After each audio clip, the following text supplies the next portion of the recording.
Well, first off, thank you so much for agreeing to speak with me. Oh, it's my pleasure.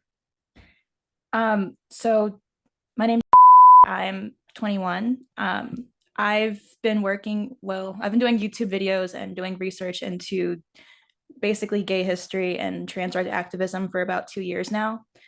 Um, I like to consider myself a radical feminist. I've been working in a rape shelter for about a year, and obviously I care a lot about the community. And I saw through social media about what happened to you at Pride, and I was just completely astounded because it was.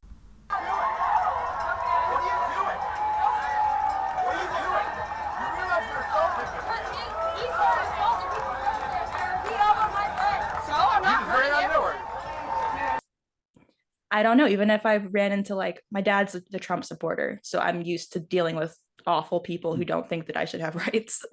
Right. But I would never consider violence against someone for disagreeing with me. And I'm astounded that that happened to you, first off. Well, it's not something I haven't experienced repeatedly since not the violence, but the attempt to silence dissent, and that's what I think I represent here is dissent. That there is another point of view, and it's a valid point of view. Uh, for instance, the two signs that I carried, one said "gay, not queer." That's that's a sign that has a very simple message, and I first used that last year when I protested at Pride, and didn't receive quite the same response as when I brought my second sign, which said "no blackface, no women face." Now, uh, the reason for the first sign, simply put, is that I firmly believe, as a person who was part of the creation of gay liberation, and who knows what happened, who hasn't forgotten what happened, and isn't going to change the narrative to suit the 21st century um, ideas. Uh, there were no queer people at Stonewall. Although that's what you'll read today. There were no queer people that were involved in creating the new organizations that were born out of that riot. Um, Queer theory is something that hadn't even been birthed by Foucault, and that was 10 plus years down the road. Uh, but now we're led to believe that all of those things existed and that we were inspired by them, uh, which couldn't be further from the truth. The people that created gay liberation were lesbians and gay men, period. And to uh, to speak out against that, that was why I developed that first sign. I decided that I would add a second message, which of course was the no blackface, no woman face. And that seemed to have set them off more this time. I definitely, like, I know that comparing drag or transgenderism to blackface is kind of an, not everyone agrees. Personally, I do, because it just, both of them are meant to make fun of a group of people. They're meant to exaggerate and play on stereotypes in a negative way. But something that I've really noticed is with I'm going to college now. I'm a senior in for a psychology degree. And for the first 3 years, I went to school at a liberal arts college, and queer theory was everywhere. I saw so many, like, I joined, the gay rights organization on campus. I was really excited to get out of my parents' house and to meet other people like myself. And then I That's what get there. we all were. I was delighted to get out of my parents' house. I was so excited, to get to college and meet other gay people, and actually get to speak with someone who understands. Because I mean, I've all of my friends from high school were very accepting, but I feel like there's a certain understanding that you can't get unless you grow up with being same-sex attracted. And then of course I get to college, and the whole, like, gay straight alliance is full of people who are queer. we had this group of kids on campus who would have been art kids in any other generation, and they all identify as queer and they're all dating the opposite sex. Right. Right. And what you experience, I would I would offer is every bit as judgmental as what you got at home from your parents. Yeah. Because the minute that you bring up, like, you see a lot of performatism. Like, people will talk about how in a new movie, oh, that woman is so attractive, and women will kind of front at, and they'll use the same ways of talking about women that straight men talk about women. They're putting Right. on a performance. And in the same way, like Henry Cavill, who played The Witcher and on Netflix, I remember when that show came out, all across Reddit and social media, you have all these straight guys going, "Oh, I'm so gay for him." No, you're not. Right. No, you're not. The minute that you see, like, I date butch women, and the minute that you see a masculine woman and two non I guess normally attractive women together or men together that you can't fetishize, it immediately comes forth like, sure, they're understanding until you see actual people just being gay. Right. Oh, well, you know, my experience lesbians uh, began at the very instant that I got involved in gay activism, and the, the the amount that I learned from them made me who I am today. Uh, the uh, the influence of lesbians on gay liberation uh, can't be understated. It was it if they hadn't been there, there wouldn't have been a gay liberation movement. Uh, so you know, my attitudes are kind of baked in as they are with all older people, but uh, you know, if I were to describe myself as you did it earlier on, I would not call myself a feminist because I believe the people that can call themselves feminists, it's baked into the name. I can call myself a feminist ally, and I try to be the best one that I can. And that's why I do and say the things that I do. And I think that a lot of people don't see labels as being a descriptor of actual behavior. Like, when I call myself a lesbian, that's because I am same sex attracted. When I call myself a feminist, it's because I take feminist action. But especially, today you see a lot of people call themselves lesbians or gay, and they're opposite sex attracted because they like the aesthetic of it, or they like, I feel, to a certain extent, they like feeling marginalized without actually having to feel any oppression. And it ends up muddying the water. It really does, because when you try to have, the minute you try to actually discuss with these people, it becomes immediately obvious that we don't have anything in common. And then, of course, it kind of ruins any kind of activism that we're facing. I'm moving to Cambodia later this week, and something that I've learned throughout my research is that in a lot of countries where it's kind of murky whether or not homosexuality is against the law, it's just kind of like not criminalized but not supported. They still very much are stuck in that we just want to get married, we just want to have rights, we want to be recognized as partners kind of thing. You can still see activism in the same way that on the Ivory Coast, they're still working on getting rid of FGM, they're still working on actual physical problems. But here in the West particularly, it's like we've been told we no longer have any battles to face, and so everybody else's battles have to be lumped in with ours. Right, right. And the it can't be stressed enough that the problems that we're having with transgenderism and uh, queer thinking, it's very much a white first world creation.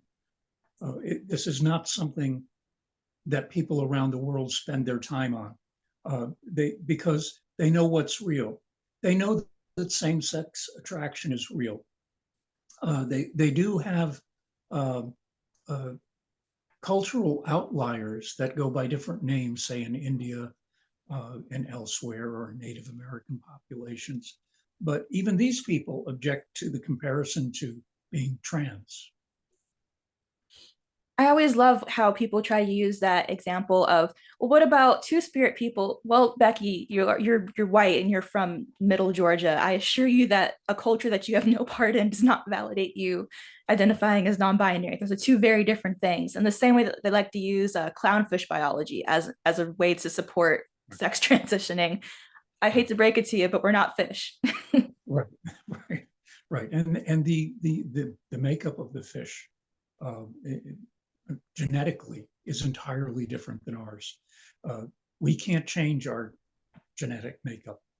We remain as we are. We come in XX and XY variety, and the other anomalies that very rarely occur can be attributed um, to things that have nothing to do with an ideology. So it's a specious argument when you hear things like clownfish and that sort of thing, and it should always be dismissed as such, and just move on. So a couple, I guess it was end of August, I went to visit a friend in Boston, and one of her mother's friends was one of the people who went to Mitch Fest back in the day. Yes. And it's actually been very hard for me to reach out to anyone who's like, I do interviews on my channel all the time, but it's mostly people my age or in their 30s or so. It's really hard to reach out to older people, which I've been trying really hard to do because I feel like I've grown up in this world where I remember when gay marriage was legalized. My dad is very much a Catholic and a Trump supporter and all the things that those tend to bring with it. So I can't Right. say it's easy growing up in Georgia with it, but I never had to face, actual violence or anything. But when I talk with anyone who's 30 or older, they mention how they feel that once gay marriage is legalized, the movement kind of changed for gay rights and no longer seem to be as directed or to really have a goal. Yes, that's a good dividing point for a discussion like this. That once we had achieved kind of the top uh, tier of what we were looking for, uh, people still need to look for other things, and that's not a bad thing. Uh, but the grasping at ideologies like transgenderism has been to the detriment of the gay rights movement. And we're seeing that today. In the UK, they just released a survey. Um, in the last survey, 53% of people in the public supported um, the gender issue. That's dropped to 32%. But with the gay population, the support was at 70, I think it was 73%, and it remains right in that same area. The public is making a distinction between uh, gender and sex. They can understand what we're talking about when we refer to sex, and it's clear to them. They don't understand gender ideology because gender ideology last week is not going to be the same as gender ideology next week. It's constantly shifting. It's constantly creating. And a friend of mine in the UK refers to it as the Borg. It's one big mind that just constantly uh, recreates itself and is busily involved in absorbing everybody and everything around it. And I think it's an apt comparison. I mean, I've heard when you ask people to define what it means to be trans, I've listened to a couple of prominent, I guess, trans YouTubers. One of them was Jesse Gender. And a lot of them tend to define being trans as not being happy with the stereotypes placed on you because of your sex, which basically means that anyone is trans if they disagree with stereotypes. Right. And where do you go from there if you argue that every single person who doesn't feel like a box, like they're boxed in with what the world expects, is therefore trans, or you accept it and you like your oppression, I guess, and that makes you cis? Well, I would say that the idea that uh, uh, trans is something that um, helps a person to accept their personality is exactly that. It has to do with personality. But here today, that that idea has been exalted to that of a religion, a belief. And we've seen the results of these extreme beliefs, whether you're talking about Jim Jones or David Koresh.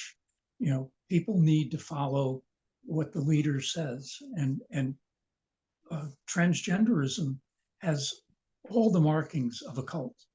And what the cult says today is not what the cult will say tomorrow. It will shift what it is. And, much like some religions do. And, I just see transgender ideology as being just another in a long line of the thousands of religions that mankind has created to, explain its place. Uh, and we should treat it no differently. You are free to reject that faith. I have friends who are Jewish, and they know that I don't believe as they do. They know that I'm an atheist, and we get along fine. Uh, I'm able to believe as I do, and I respect their right to believe as they do. I don't respect their right to tell me that I have to agree with their beliefs. And that's where we find ourselves with transgenderism. I definitely think that it's serves as a religion for many people, and I think that particularly over COVID, when everyone was online, one of my friends, her sister is around 13 or 14, and she seems like she's probably going to be a lesbian, but she picks up all these identities that she switches out so quickly, and it just feels like we having like the U.S. Is becoming less religious, or at least it's becoming more divided. The South is going to remain religious, I think, forever. But in general, we're seeing less religiosity in the states, and I think that that's being replaced by uh, gender ideology because people want something bigger to believe in, something bigger to validate their identities. Right. So is religion really disappearing, or is it merely just changing its face?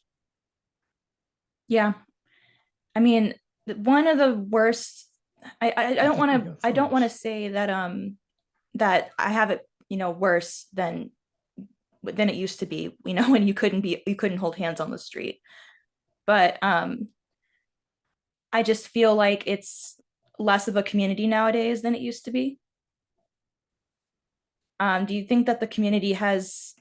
Do you think the community was better um, prior to the rise of ideology? Uh, no, no. I just think that we've created a new problem for ourselves. And when I say we, I mean the the loss of focus by LGBT groups over the past 20 years is a part of the problem. They've endorsed uh, the takeover of our organizations by people who don't share our interests or our needs, and it's something that we're going to have to address. As I've said recently online, I compare this to an abusive relationship, and we know that when people are caught up in an abusive relationship, the person being abused, and I would say that's the LGBs, need to effect a divorce. And in that, to escape the abuse and let the abuser move on with their life however they want to develop it, but ours can no longer be tied to theirs. Uh, I very much support LGB without the TQ. I know that they're having a court case now with mermaids taking the LGBT Alliance to court over their them being a charity because of the exclusion of the TK, which I feel like someone explained it to me as the actual like LGBT community is pretty small. So even if a minority of straight people are LARPing as being gay, that still ends up leaving us as a minority within a minority. Right. The case has now gone to the decision phase. It's in the hands of the judge. It closed up, I believe, 2 weeks ago. I know some of the people involved in the case, so we've been talking about it, and I'm hopeful for the outcome.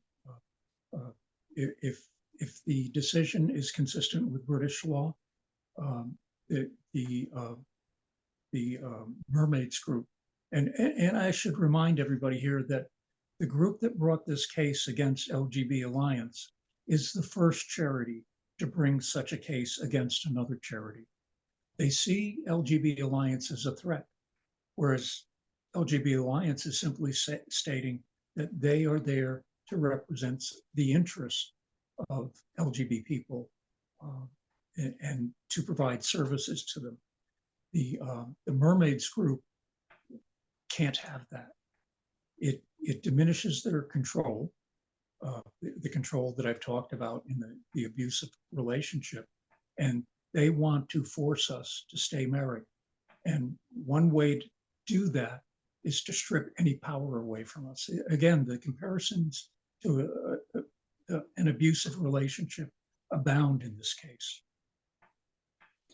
I feel like what we're going to end up seeing is a backlash, not just against the gender ideology part, because I mean, I can agree with like whenever I have to deal with talk with my dad about these topics, like he always likes to question me about anything he thinks is gay related. And we can agree on stuff such as I don't think that they should be teaching gender ideology in schools, but they don't see it as a separate issue per se. They're seeing it just as all of the weird people, all of the gays, the bisexuals, all that's just one group. No matter how hard I've tried to explain this, that there's a difference between gender and sexuality. I feel like, especially in the States, it's just going to be a backlash against any and everyone. And I'm wondering what that's going to leave us. Well, there hasn't been local media coverage of the incident that I was involved in. Uh, the, the, the local media is what I've referred to as captured. They completely support gender ideology. In their reporting, they've instructed Vermonters on how to speak, to use the term cis and how to use it correctly. I mean, that's a journalistic organization that's lost its way. They're no longer reporting, they're instructing. And there was one article that was written locally by a conservative outlet. And in the comments about what happened, we see your point. People are saying, good, you know, let them devour each other. They conflate LGB and QT and misunderstand what's going on, that this is actually a struggle within that community where some are saying, we need to leave, we need to get back to who we are, and we need to refocus what we're doing on our needs, not on these ever-shifting needs of gender ideology. I think with journalistic integrity, you're spot on because when it comes to how they're meant to report on certain topics, like when you report on suicide, you're not supposed to say that it was caused by this, and you're not supposed to say the specific way they did it, so you don't get copycats. But when you look up any news articles on trans people who killed themselves, they will go into detail with they killed themselves because their parents weren't supportive, or they killed themselves using this method. And I know that there was a recent podcast from the BBC, I believe, that was going on about how Stonewall was the only one providing information on how to report on these topics to the general media. Like when lawmakers, anyone wants information, they're going to one or two charities and getting every information from them. And then I think a lot of people don't see it. They see it as a kindness. They see it as those poor people who want to fit in. I'm willing to, be nice and play along, and they're getting all the information from those one or two bad sources, and so we're not getting any true stories, any actual reporting with factual basis. Right, and that information is available to the reporters.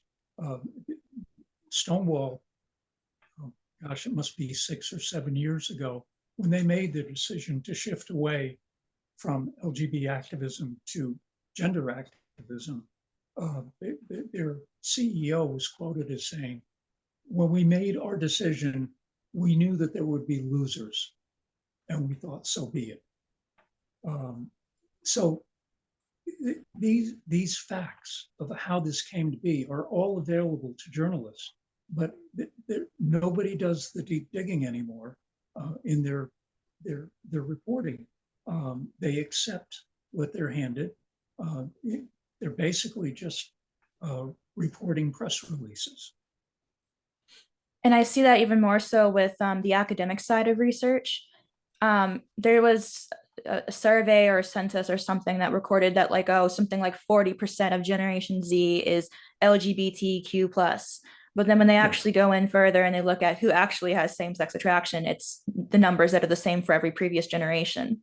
But the minute you try to report that, you get shut down. Like when there were reports on social contagion with teenage girls coming out as trans. The minute you post that out, it was redacted from the journal because it might be inflammatory to the trans community, not because it was wrong, not because it wasn't done correctly, but because it stirs the waters too much. Right, and this is something that I've pointed to that despite how bad the situation may appear right now, the fact is you have professionals that adhere to professional values that are pushing back, both in terms of peer-reviewed articles and historians. Some of the things that I speak about are historical issues.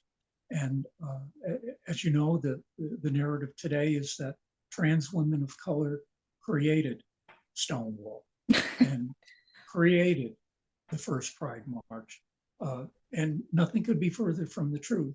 And that can be underscored by my saying that there is no historian that will support that.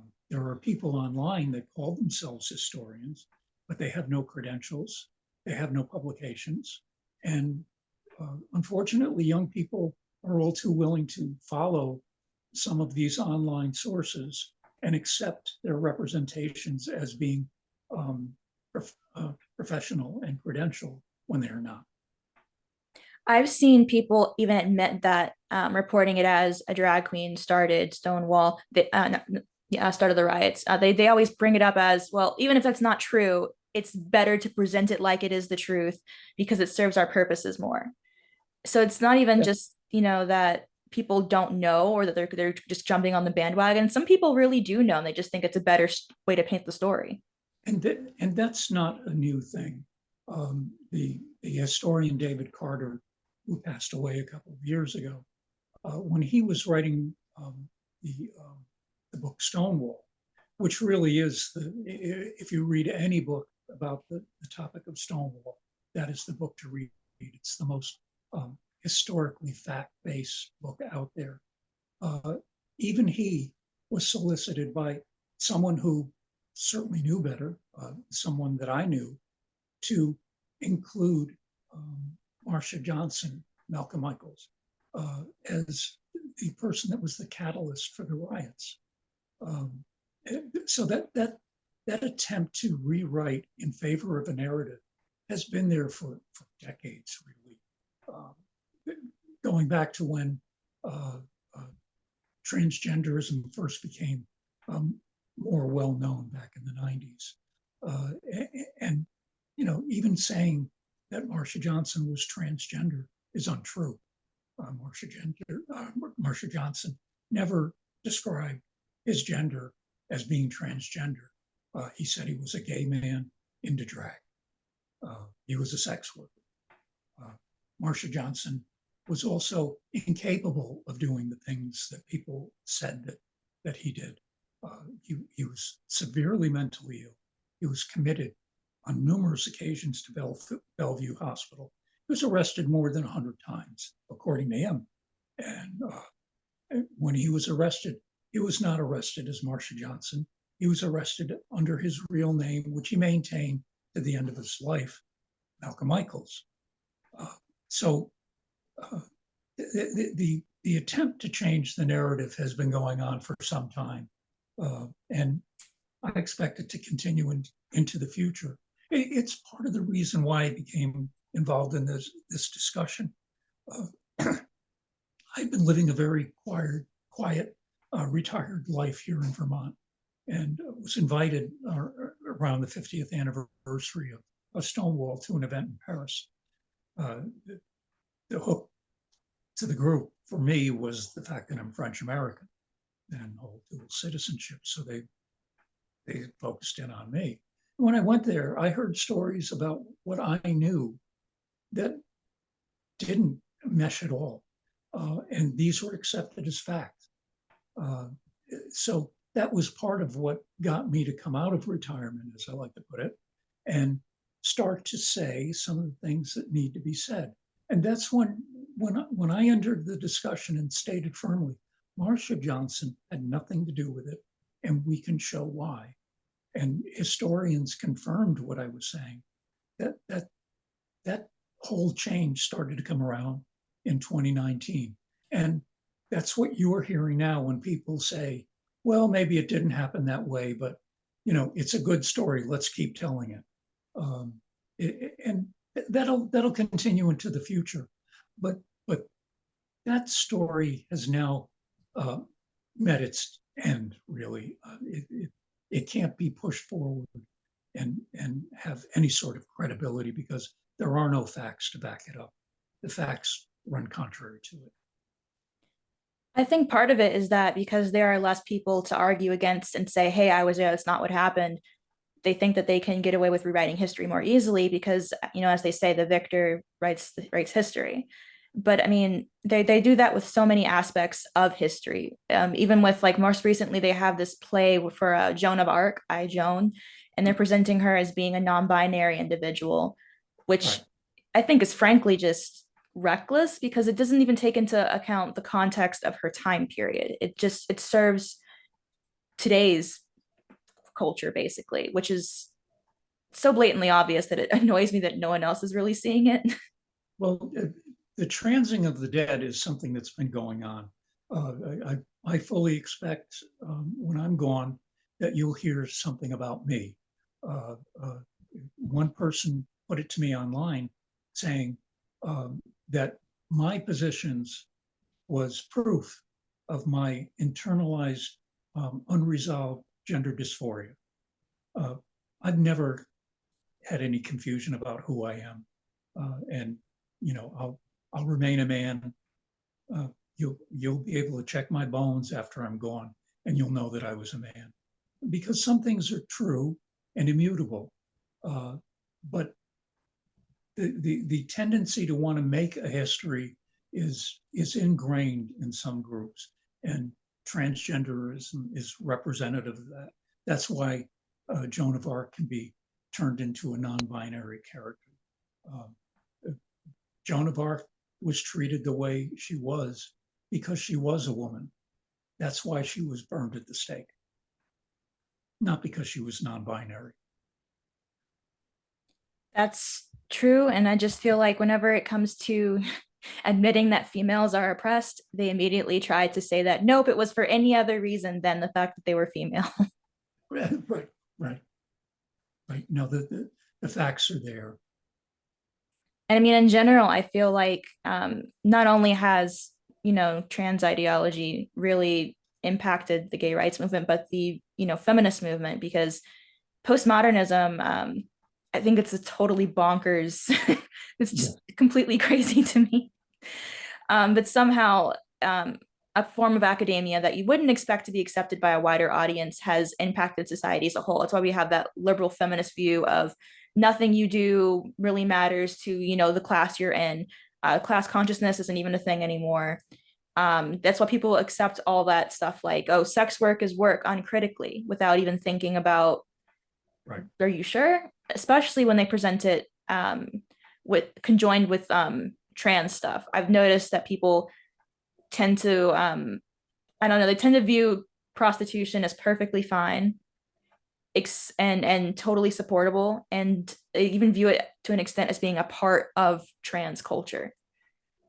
As a retired police officer, I can tell you um, as a fact that sex work is a horrible circumstance for any woman, and it's primarily women, to find themselves in. It's uh, you would see it on the street, young women that were trapped in sex work. Um, it, they wouldn't escape, and one day, and they would disappear, and maybe they'd moved on to another city. But their circumstances in life never, ever improve. So sex work is a trap. It's not liberating. It's not something that will help you to achieve something else in the future. It is a trap. I, it's really depressing because like I said before, I had to quit because I'm leaving the country, but I worked in a rape shelter for the past year. And to see the rhetoric around sexual assault, rape, prostitution shift from, yes, we should support victims, even if not, a perfect victim supporting ideology, to well, consensual non-consent is perfectly valid form of having sex, or rape play is perfectly fine, no criticism there, or beating someone up during sex is totally fine. It feels like we've just gone backwards in so many ways. I mean, of course, we do have some benefits. I mean, obviously, we've made some progress, but in other ways, we haven't. I mean, I've had women call on the phone and talk about how their boyfriends choked them out during, and they almost thought they were dying, but something has to be wrong with them for having an issue with it. Or how their boyfriend brought up, well, how about you help pay the bills by doing OnlyFans or something, and then being upset and then talking themselves out of being upset because, I mean, feminism, as it is, liberal feminism says that you can't be upset over that. It's a perfectly valid career choice. Yes, and this is something again that we can turn and thank queer theory for, um, to uh, to help make the thinking possible that people can arrive to those conclusions. And I mean, for a lot of the interviews that I've done, I've spoken with a lot of younger lesbians who run blogs or do activism online, who speak out against this kind of stuff. But also with, I've spoken with a woman from Japan who's an American expat living there, who's seen both sides of culture, both American gay culture and Japanese gay culture, and before and after how activism was, all that kind of stuff. And it's just, I feel like there's a certain divide. I feel like a lot of people my own age feel a real sort of isolation because of this postmodernist lib fem way of life. You can't find anyone like you anymore, because the minute you say, like, are you a lesbian, it's a debate. It's not just a word. It's you have to Well, first agree on the definition. I think you can appreciate the fact that the struggles that we underwent 50 plus years ago, you're facing a struggle yourself. And this is a fight that you're going to have to win, because losing it will damage you. Uh, and are we frozen again? Oh, it's fine, I can hear We are. you. Oh, you can hear me. Okay. Uh, and this is a fight that you're going to have to win, just as we had to win our own.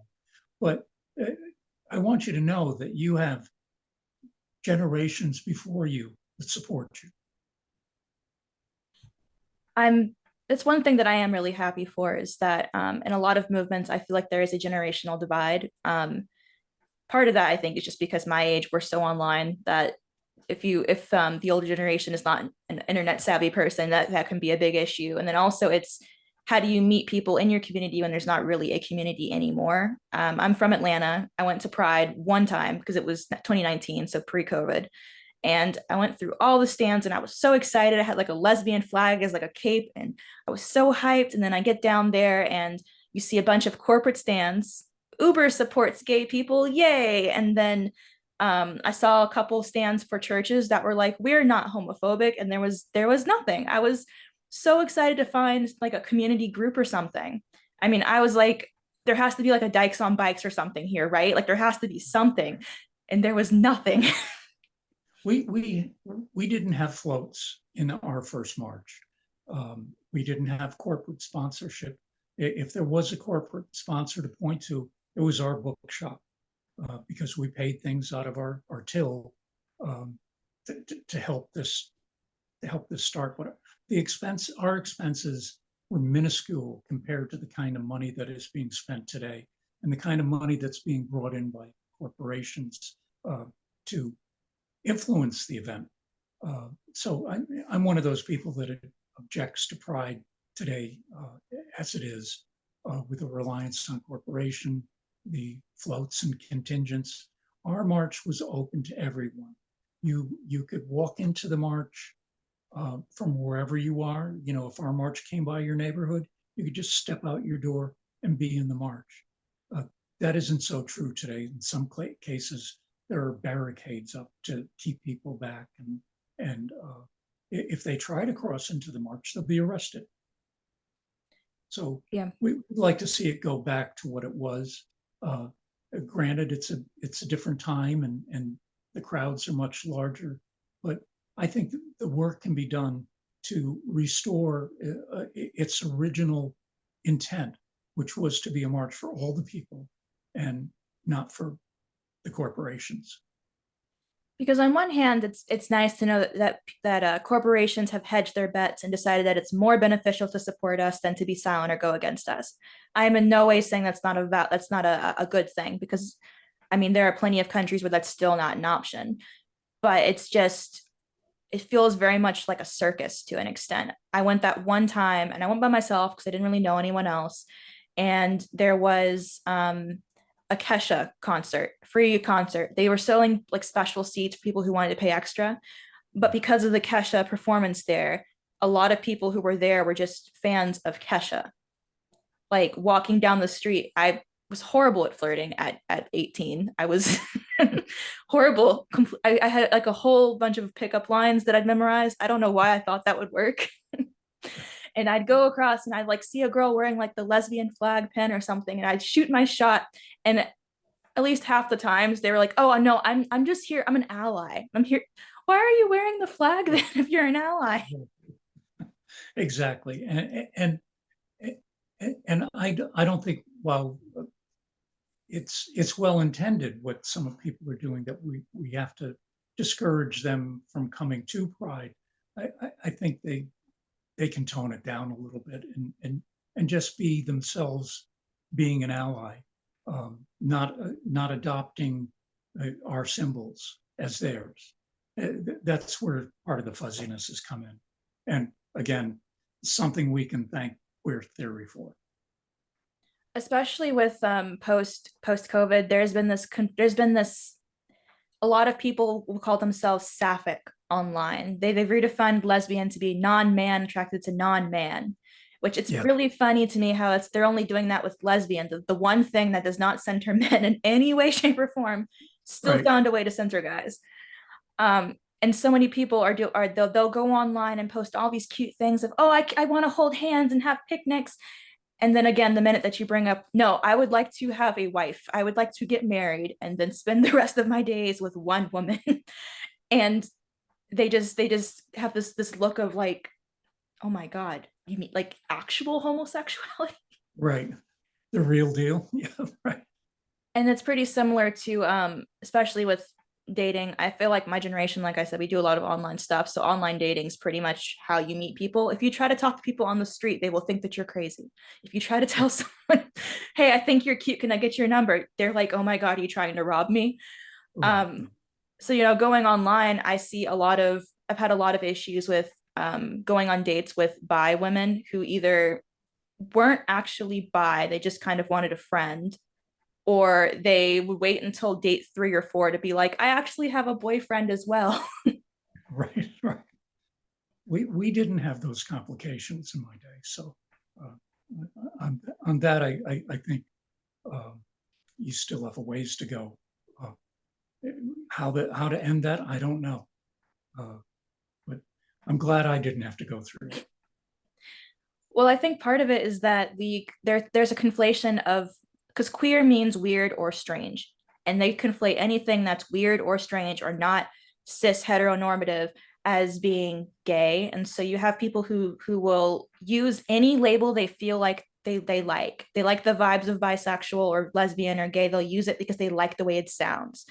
And then it'll be something like the kinksters at Pride wearing leather, which I mean, there's a lot of kids around.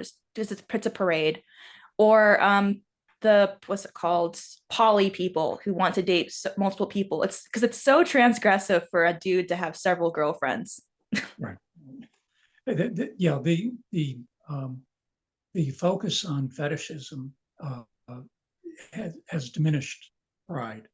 Uh, if you look there's one publication, a commemorative publication that you might be able to look at through a library, and it's called Gay Freedom 1970.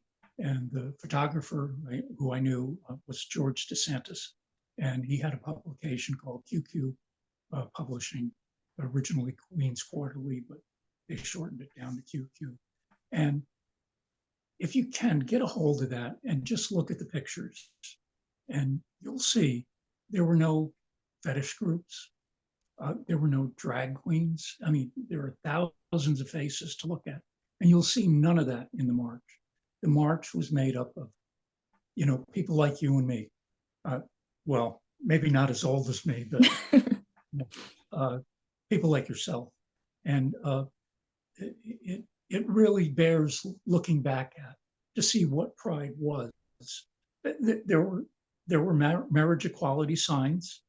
I was surprised when I saw one. For me, it was, even with all my activism, I hadn't thought of that. Those ideas were so new to us then. But you can see all of that in that publication. So if you have a chance to get it through a library or get to look at, an abstract online, I would encourage you to do so. I'll add it to my reading list. Okay, good. But one thing that I think is just, no, I lost my thought. I'm sorry, I completely forgot what I was going to say. I can just fill in here. There's a little bit of Pride history that people don't know. We did not take up the whole avenue when we marched. We were assigned one half of 6th Avenue. We marched on the left or west side of 6th Avenue, and the traffic kept going right by us. It all worked out fine. I wish we could go back to that. I wish we were able to do that again, because I think people would connect with Pride in a different way. I think that community is an important, like, that's the main aspect that I really wanted from Pride that I didn't get, because when I was growing up, my mom was more supportive than my dad, but even then when I was growing up, she'd say, well, we're not going to ever get along perfectly. You got to find some gay people to adopt you into their family. And I was like, well, that sounds like something that's doable. I'm sure I can meet somebody who will, I can have Thanksgiving with. And then there's no community centers. There is one lesbian bar in Atlanta, but from what I hear, it's for an older crowd. Right. And like going to Pride, even there really wasn't any local groups to join or get to know anyone, which really I really wish we could get activism back down to its roots and be community based versus this wide online movement, which doesn't really accomplish anything besides be really flashy and make everyone else look bad.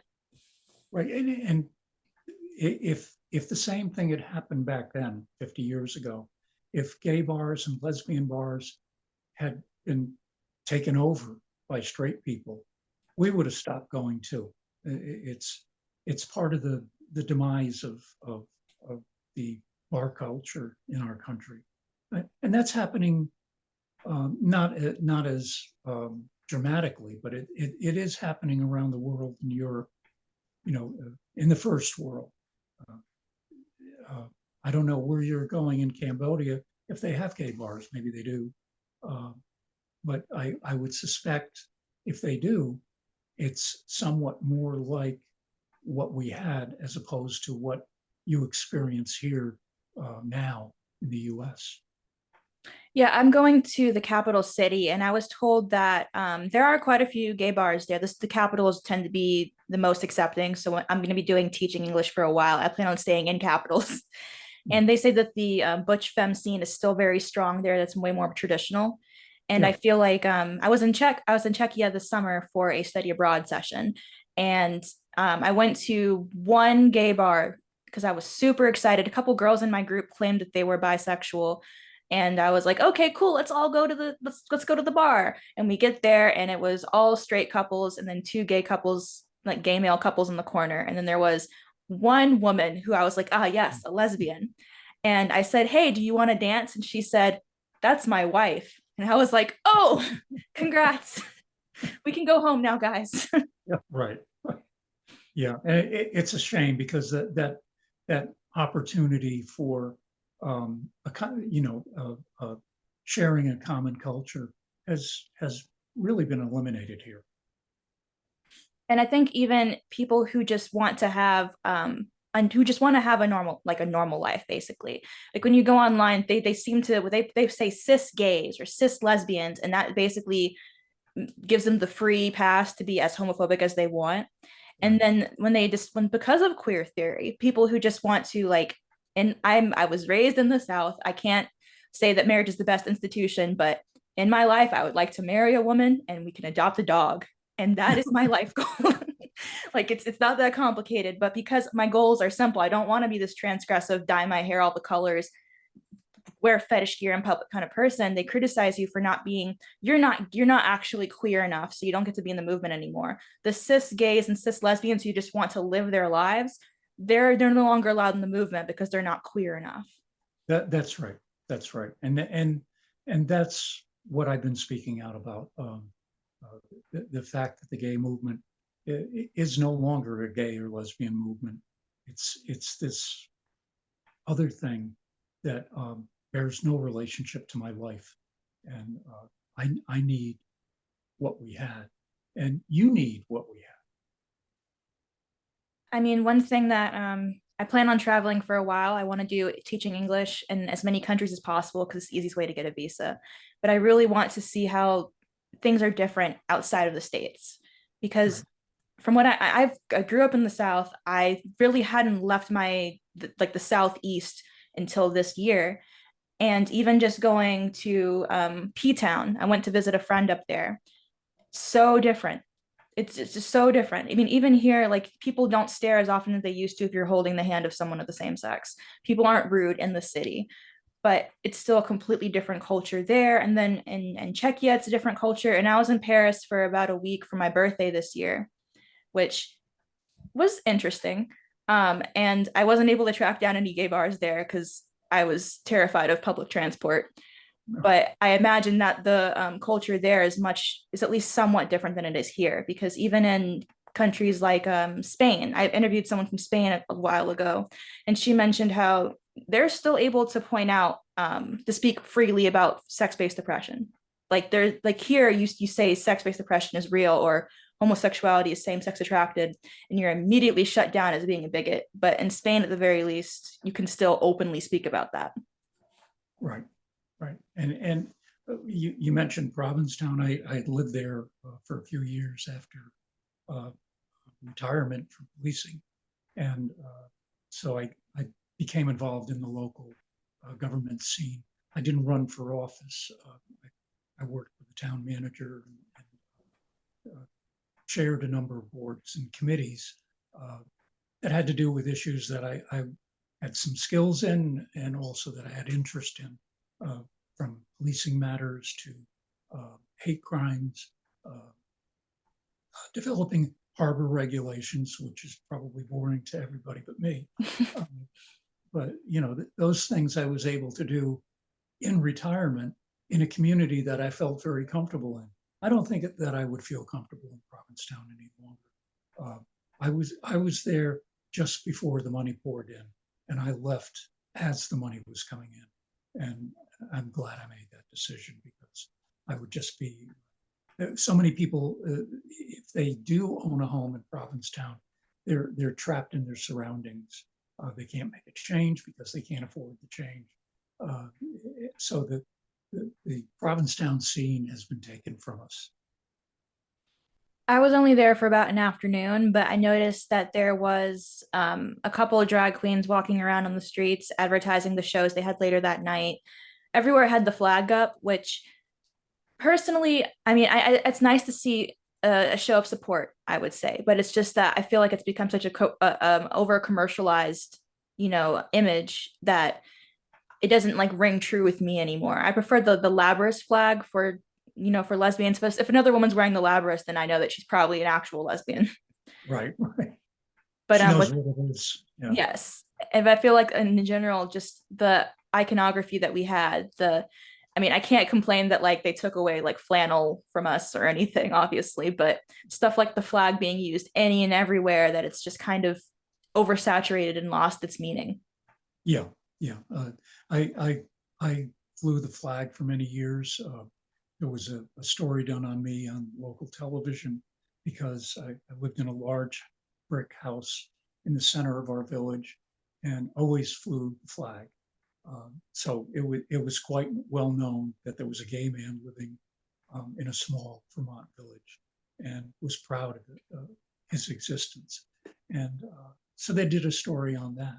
Uh, I wouldn't do it today. But today I have a Ukrainian flag flying outside of my house in solidarity. So I know that you said that you were in retirement. Are you still? I can see you're still working with activism to an extent. Was that your plan to just be an activist forever? It's it's kind of like that scene from The Godfather where Al Pacino says, "Just when I thought I was out, they pull me back in." And I find myself in somewhat the same situation. I I was really very retired. I'm disabled with physical limitations, uh, but I feel that what's happening today is so important that those of us who can speak, and no one's going to take my job away from me, no one's going to take away my pension, no one's going to take away my home or my land. I can afford to say something um, on behalf of the many people who can't and who are at risk for all of those things. So that's this catalyst for my activism. It's nice to know that there's not as much, I'd say, risk financially at least, although obviously there are people out there who think that violence is the answer to disagreeing. Yes. um I thought I knew that it was naive to think so, but I kind of hoped that we would have a break from the violence. I mean, it shouldn't be an issue to say I disagree with this thing, but I mean, hell, women get doxxed online for this kind of stuff all the time. There was an issue on a social media site, Tumblr, where a woman in like a fan group was drawing fan art, blocked a trans woman for something completely unrelated, just didn't like her art, and she was bombarded with hate messages. They doxed her address, and then she was assaulted. And she lived all the way in South Korea. Someone figured out a way to get to her there. Yeah.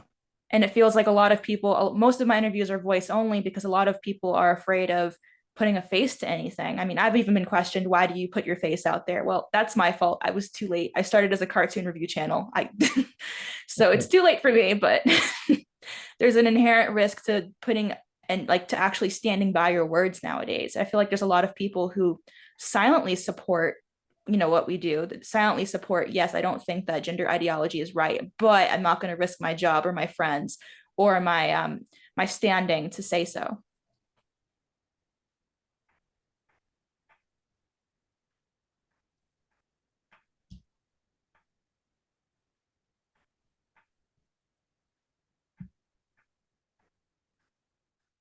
Is it still recording? I feel like my screen froze up.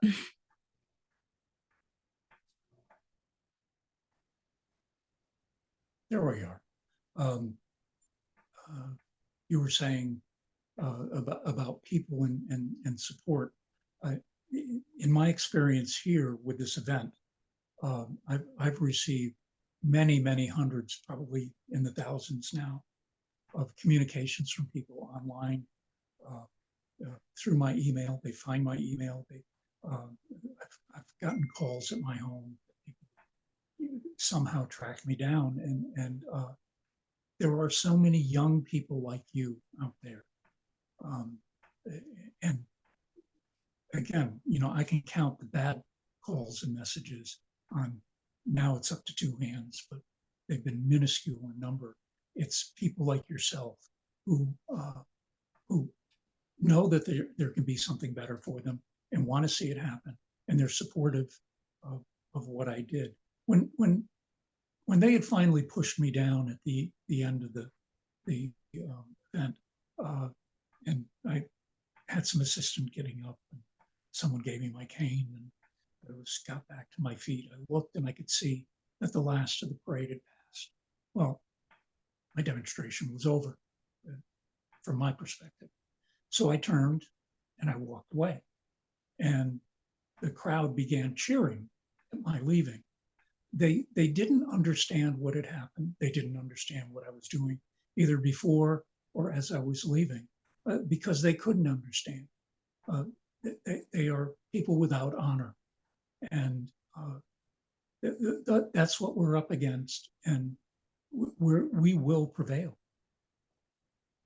I really hope we do. And that's something that I'm glad to say that there are a lot of people who, like you said, who are on our side, who do see the world for as it is, who aren't willing to play these mind games or do double speak. It just, like I said, it just kind of saddens me that as a result of all of this, so many people feel alone when, the very least, in the past, we had a community. And now we don't seem to really have one. And that violence is such an answer to just any form of discontent.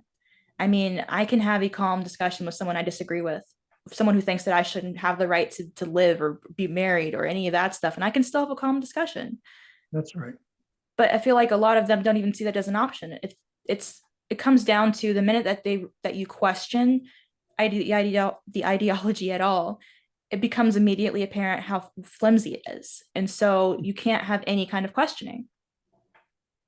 Yes, and the attempt to silence my very quiet and very what I thought was a polite demonstration um, is indicative of the nature of the ideology.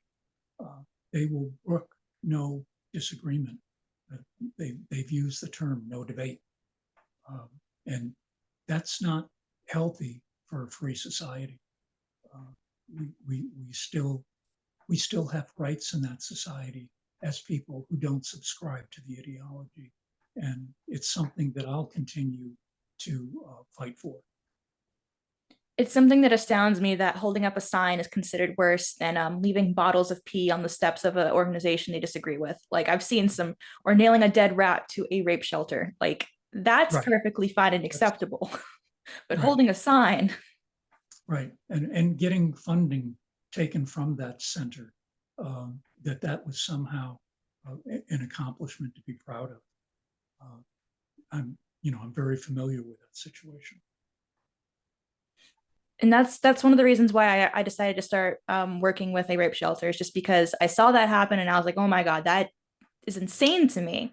And through my work, I've only ever had one male come in needing our services. And in that case, it was just the case, it was a disabled child and it was an overzealous mother. I've never actually had a male victim come through on my watch. I've dealt with at least 50 or so victims this entire year.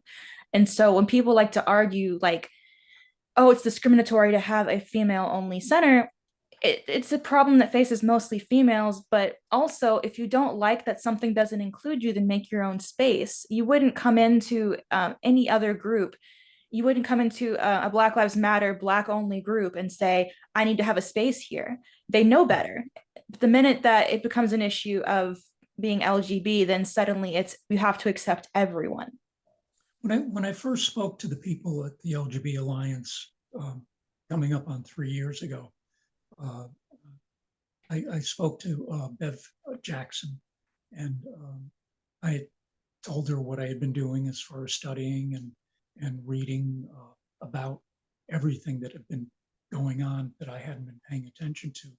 And the thing that jumped out at me uh, about gender ideology was the deep misogyny tied together tightly with homophobia. And the same holds true today. They will not abandon the misogyny or the homophobia to improve their movement. They're even more married to it than they were when I came into this 3 years ago. I think part of it is that you can't really separate the two. I mean, when your whole ideology stands on what stereotypes do you agree with most, you inherently ascribe to the idea that women choose their oppression because they don't opt out of that identity.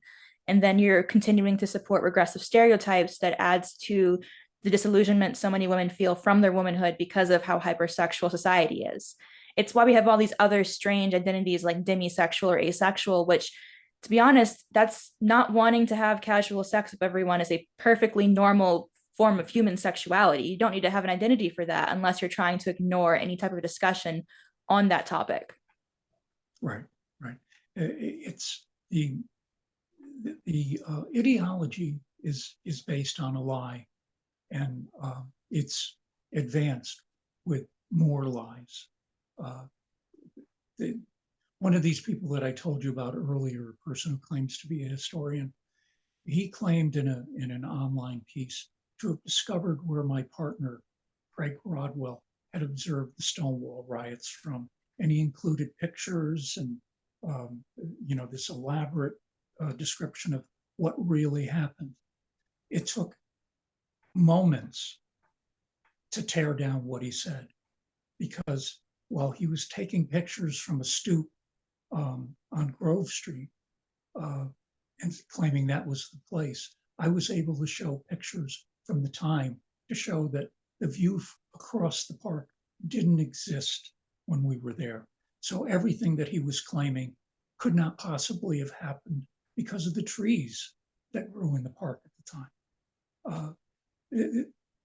The point being is that a lie can easily be disproven if you just go to the relevant fact sources. And in my case, I went to the Sheridan Square Park Association, where they had pictures going back decades online that I was able to select from to show and disprove his claim.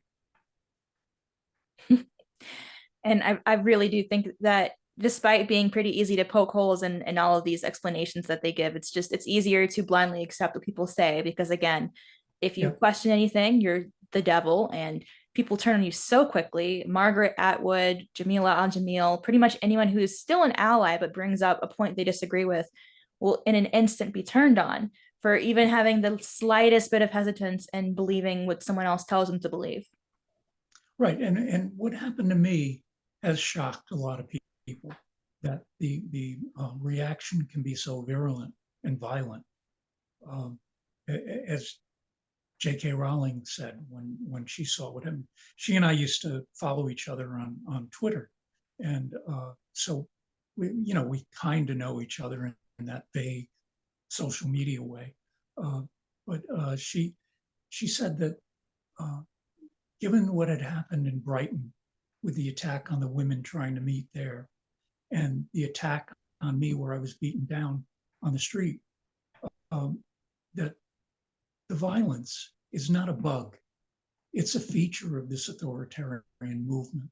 And she nailed it right on the head. I love that phrase.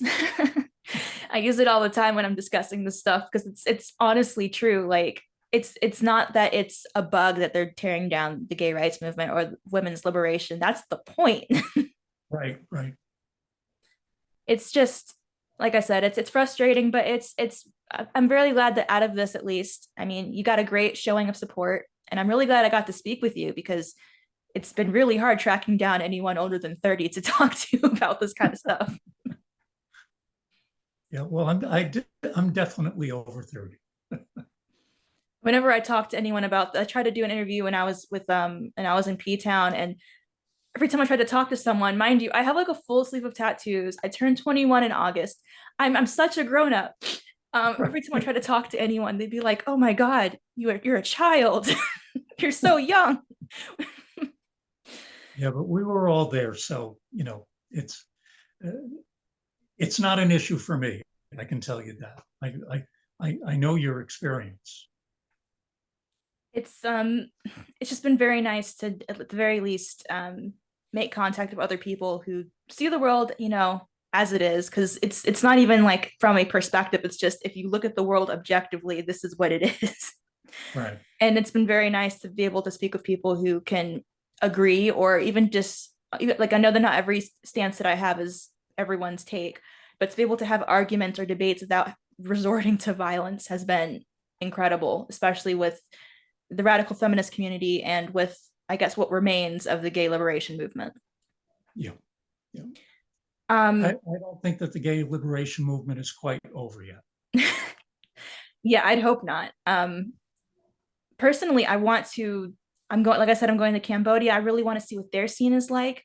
I'd love to go to other places that haven't yet, that are still in that murky gray area of not considered criminalized, but not legalized either. Because I feel like a lot of people view it as the fight's over. You know, they see it as the West is the whole world. Every, like, all there is to the world is America and maybe like the three biggest European countries. In, And in, then in that, in that regard, the only thing I would recommend to you is to not insert yourself into the fight, because, that is definitely the outsider coming in with their values and their beliefs, and as correct as yours might be, um, and to enjoy the experience. I envy you. my parents think I'm crazy for selling everything and moving across the world, but I think it's important to give. I don't have much of a platform. I'm small. I'm just me. It's a thing that I do for fun. But I think it's important to offer a voice to people who aren't going to usually get that publication.